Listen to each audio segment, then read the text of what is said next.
Hi, my name's Lauren. I'm the claims manager here at Superscript. These are the top 5 mistakes I see all the time. Number 1, customers don't notify us early enough. Many people wait until the situation becomes serious before telling their insurer.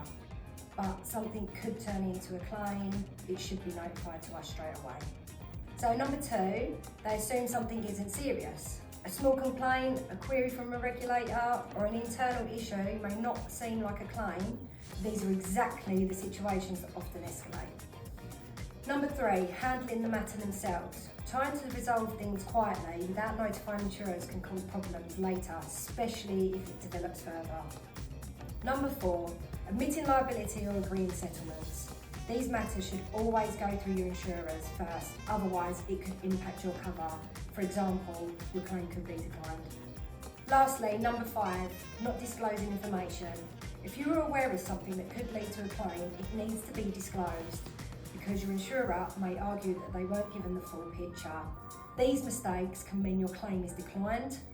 Most issues don't come from the claim itself, they come from how it was handled. If in doubt, involve your broker and notify them early.